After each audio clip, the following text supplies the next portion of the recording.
The clock on the dashboard read 8:36 a.m. as Marcus Hale eased his black sedan into a narrow parking space outside the Jefferson County Municipal Courthouse in Birmingham, Alabama.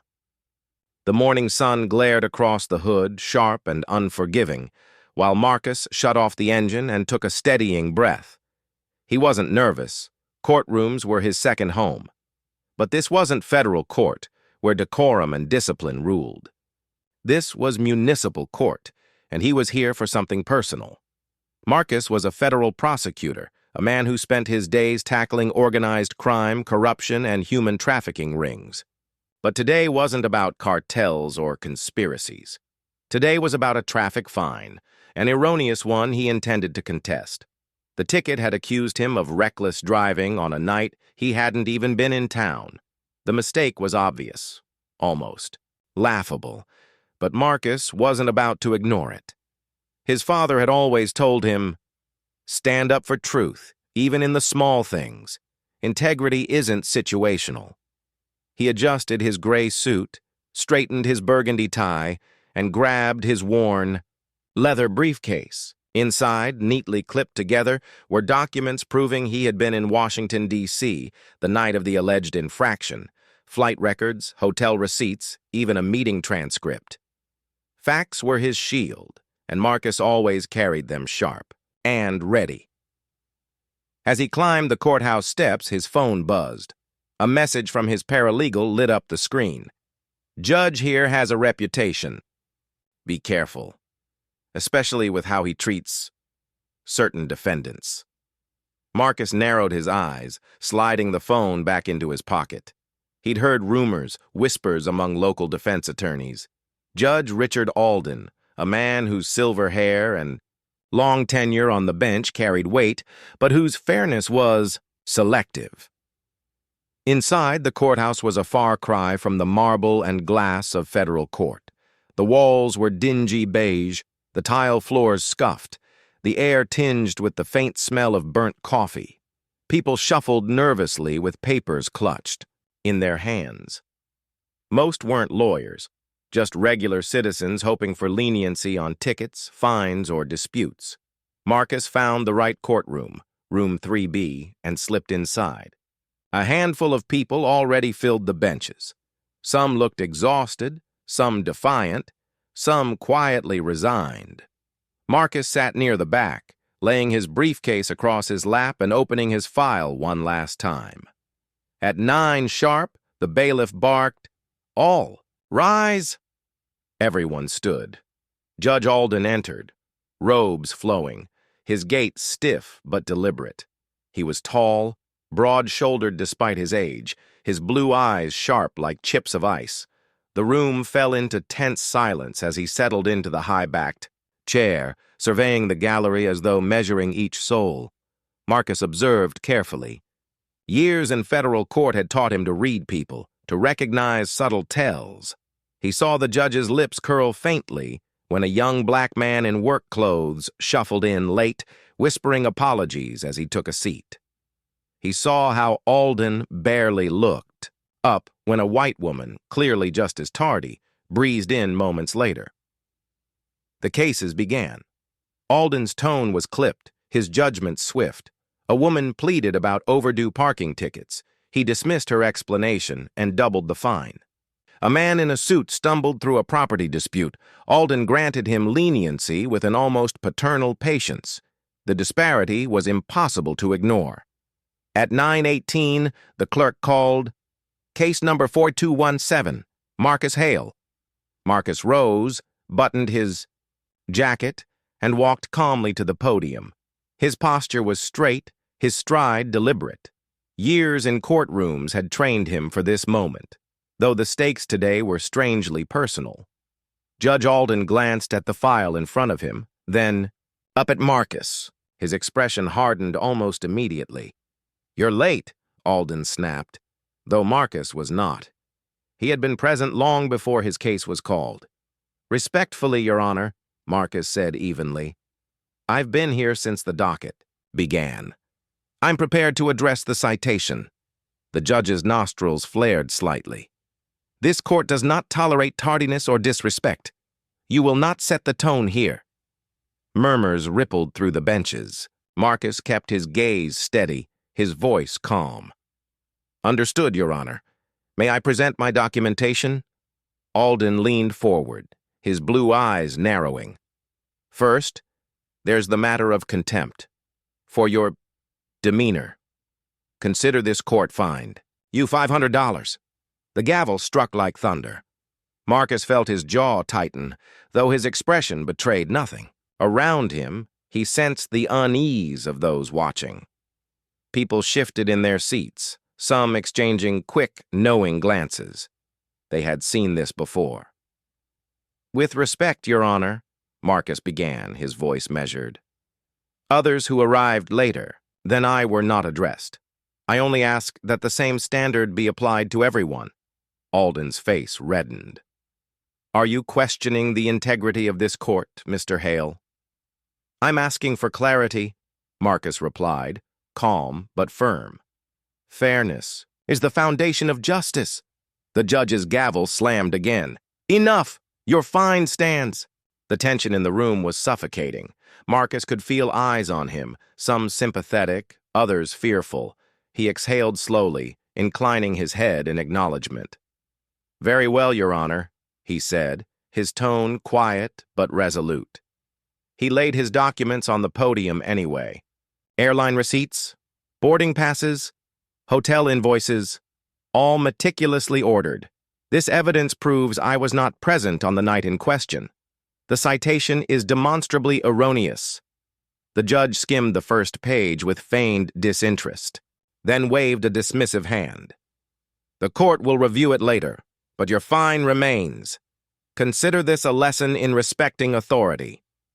Marcus gathered his papers, slid them neatly back into his folder, and returned to his seat.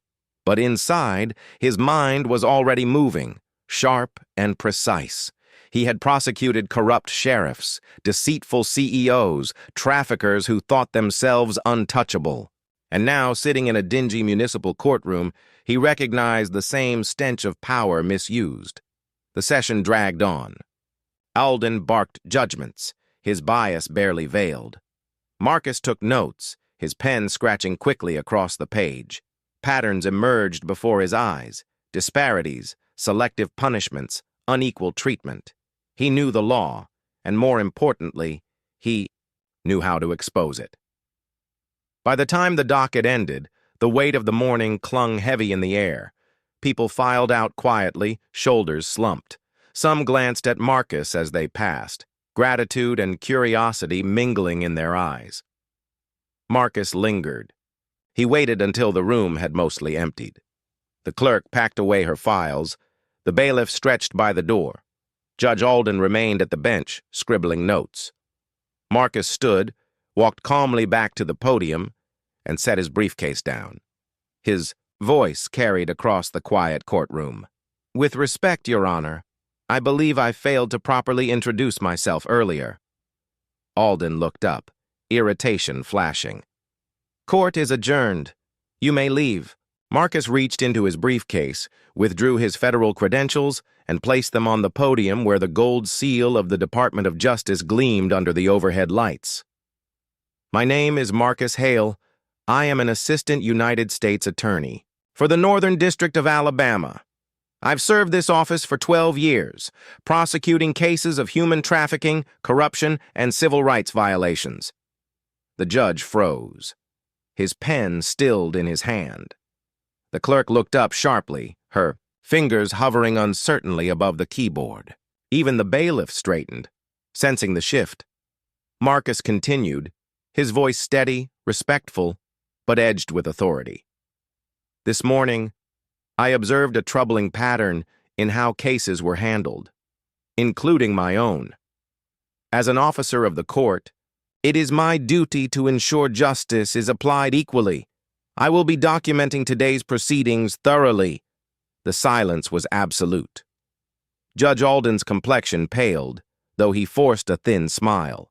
"If you believe there was misconduct, Mr. Hale, you are, of course, welcome to file a complaint through the proper channels." Marcus closed his briefcase, sliding his badge back inside. His eyes never left the judge's. "I intend to, Your Honor." He gave a slight nod, then turned and walked toward the exit, the echo of his steps filling the hollow room. Behind him, the air seemed heavier. Judge Alden's gavel lay untouched, his authority, for the first time, shaken. Outside, Marcus stepped into the sunlight, pulling out his phone. He began typing, his fingers quick and deliberate. Not about the fine, not about the ticket, about something much larger. This was no longer about him. It was about every person who had walked into that courtroom, hoping for fairness, and left with less, and Marcus Hale wasn't going to let it stand. I walked out of that courtroom with a fine in hand, but not a single ounce of shame weighing on me. The judge thought he'd humiliated me, thought he'd put me in my place. What he didn't realize was that the story wasn't ending there. It was only beginning. Word spreads fast in a small courthouse. Lawyers talk, clerks whisper, and reporters always have their ears open for the next scandal. By the time I reached the steps outside, a local journalist had already caught wind of the strange case. A judge handing down an excessive fine over a trivial traffic matter, punctuated with thinly veiled racist undertones. I didn't feed the story. Not yet. I didn't need to. Truth has a way of walking into the light on its own. That afternoon, I filed my routine reports as I always did. But instead of signing off under the quiet shield of anonymity, I signed with the full weight of my title, Assistant United States, Attorney, Federal Prosecutor, Criminal Division. The same judge who sneered at me for daring to argue in his courtroom had just fined a federal prosecutor for questioning unlawful treatment. And it didn't stop there. The following week, whispers turned into headlines. Local judge accused of bias in courtroom clash. Then another. Federal prosecutor targeted by judge's remarks. It was amazing how quickly the tone shifted once people learned who I was. Suddenly, that same courtroom wasn't just a small corner of the county. It became the stage for a national discussion. But let me be clear, this wasn't about me. This was about everyone who'd sat in that same wooden chair before me, facing the same sneers, the same dismissive tone, the same unjust fines, except without the shield of a federal badge to back them up. And that's what kept me steady. The judge tried to backpedal.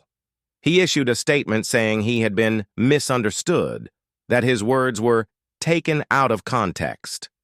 He claimed that my attitude had prompted his response. But context is a stubborn thing. Court transcripts don't lie. The stenographer had captured every word, every interruption, every thinly disguised insult. The record was there in black and white, and no polished press release could erase it. Meanwhile, the Judicial Conduct Board opened an investigation.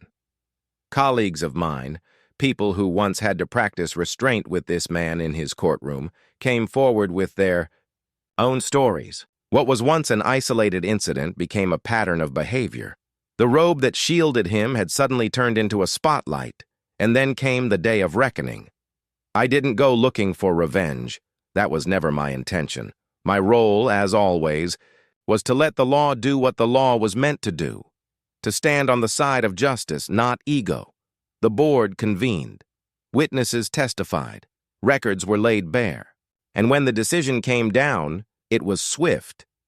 The judge was to be suspended pending further review, his career teetering on the edge of collapse. I remember the look in his eyes the last time I saw him in those halls. The arrogance was gone. The smug smile had faded. What lingered was something else, the weight of consequences finally landing where they belonged.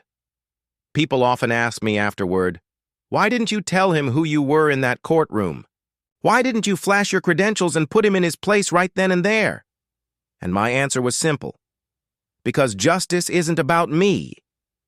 If I had revealed myself in that moment, it would have been satisfying, sure. But it would have also reduced the incident to a clash of titles, a judge against a prosecutor. Instead, by staying silent, By taking the fine and walking away, I allowed his own actions to condemn him. He wasn't unfair to me because I was a federal prosecutor. He was unfair because he thought I was powerless. And that truth was far more damning than any badge I could have pulled. The fine itself? It was dismissed, of course, the record corrected, the charges erased. But by then, the fine didn't matter.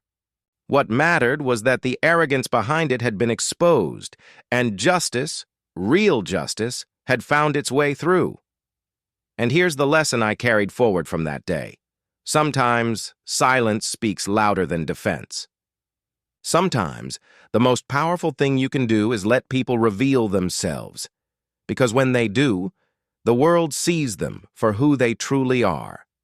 And in that courtroom, on that day, a man in a robe showed the world exactly who he was. As I reflect on it now, I think about all the people who don't get that chance. The ones who walk out of a courtroom carrying fines they can't afford, burdens they don't deserve, and shame they should never have felt in the first place. That's why I keep doing what I do, not for titles, not for recognition, but because every courtroom should be a place where fairness is the rule, not the exception. And to that judge, wherever he sits today, if he sits at all, I hope he remembers that justice doesn't bow to arrogance. Justice waits, justice watches, and eventually, justice wins.